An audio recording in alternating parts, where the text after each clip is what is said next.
কিছুক্ষণ আগেই তোমাদের ইংরাজির পরীক্ষা শেষ হয়েছে।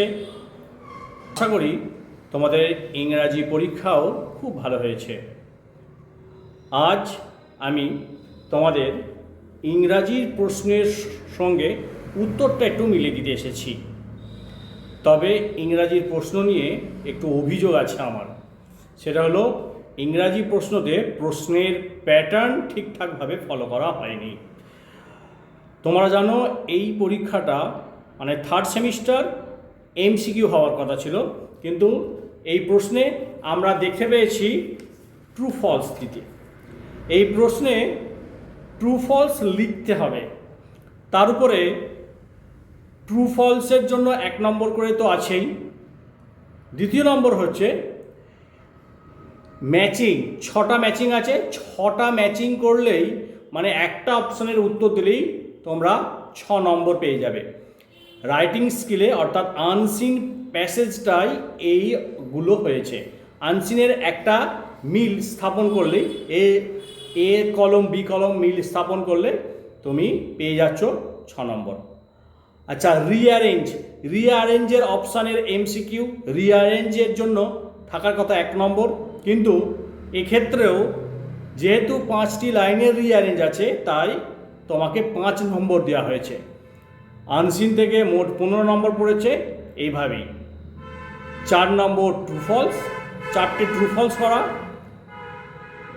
4টে ট্রু ফলস করলে 4 নম্বর, 6টি কলম মেলানো ম্যাচিংয়ের জন্য 6 নম্বর, আর রিঅ্যারেঞ্জের জন্য 5 নম্বর।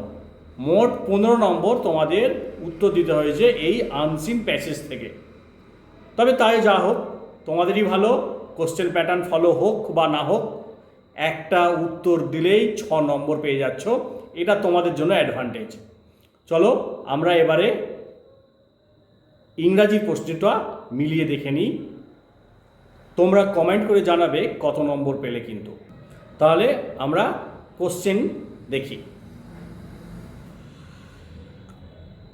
প্রথমেই তোমরা দেখতে পাচ্ছ প্রশ্নপত্র। প্রথমে আমি একটা কথা বলে দিই, এই ইংরাজি প্রশ্নের উত্তর করে দিয়েছেন আমার এক বন্ধু শিক্ষক করিম স্যার। তিনি আমাকে উত্তর পাঠিয়েছিলেন, আমি সেই উত্তরগুলো তোমাদের সামনে তুলে ধরছি।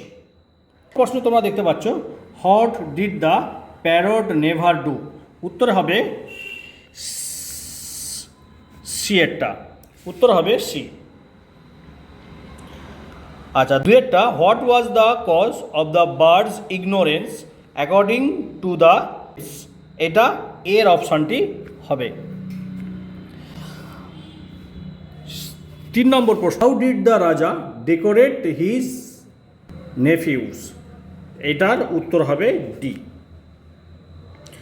4 নম্বরে, হু cried out when Raja was about to remount his elephant? এটার উত্তর হবে বি। 5 নম্বর প্রশ্ন, how are the birds' wings clipped? এটার উত্তর হবে বি অপশন। এবার আমরা 6 দেখি, what does the poet Thomas Hood remember? এটার উত্তর হবে এ, এটার উত্তর হবে A. How did the sunlight come to his house? এটারও উত্তর হবে A. What does the poet Thomas Hood wish tonight to do? এটার উত্তর হবে ডি অপশানটি। আচ্ছা, 9টা, which flower does the poet remember? এটাও ডি অপশান, উত্তর হবে। 10টা, হু সেট দ্য লাম্বুরিয়াম? এটার অপশান বি হবে। What does the poet Lord Tennyson wish? এটা এর অপশানটি উত্তর হবে। 12 নম্বর প্রশ্ন আছে, what does the fisherman's boy do? এটা এ অপশানের উত্তরটি হবে। তারপরে where is the sailor's boat, এটাও এ অপশান উত্তর হবে, in the sea. 14 where do the ships go, এটাও এ অপশান উত্তর হবে। 15 নম্বর প্রশ্ন, what will never come back into the poet, এটাও এর উত্তর হবে। 16 নম্বর প্রশ্ন, other remark how fortunate for the bird, change the narration, এটা ন্যারেশান চেঞ্জ করতে বলেছে, এটাও এ অপশানটা উত্তর হবে। 17 নম্বর প্রশ্ন, the nephew smiled and said what do you think of it all, এটা ন্যারেশান চেঞ্জ, এই উত্তরটা হবে সি এরটা। My brother set the laburnum on his birthday, এটা passive from in the sentence, এইটার ডি এর অপশানটি উত্তর হবে। 19টা অ্যাক্টিভ ফ্রম দ্য সেন্টেন্স করতে বলেছে, এটা সি এর অপশানটি হবে।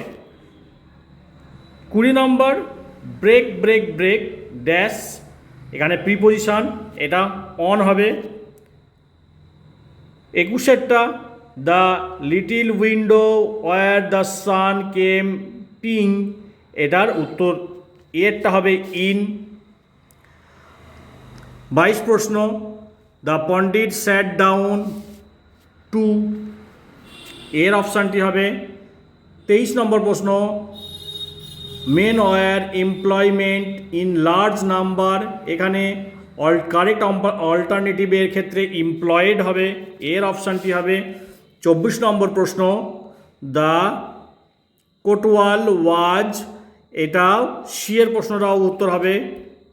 25 বার্ড টাচ উত্তর হবে বি এরটা। এটা তোমাদের আনসিন প্যাসেজ ছিল, এই আনসিন প্যাসেজে 26 দাগে ছিল, প্রথম প্রশ্নটা ছিল 26, সেটা হচ্ছে রিঅ্যারেঞ্জ, এই রিঅ্যারেঞ্জটা নিয়ে একটু সমস্যা আছে, তবে স্যার যেটা বলেছেন সেটা সি হবে।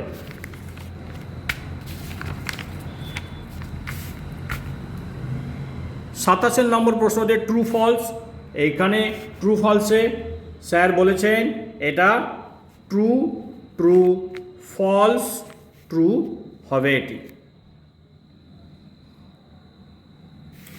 আর এই লেফট রাইট কলম মিলটা ডি এর অপশানটার উত্তর হবে।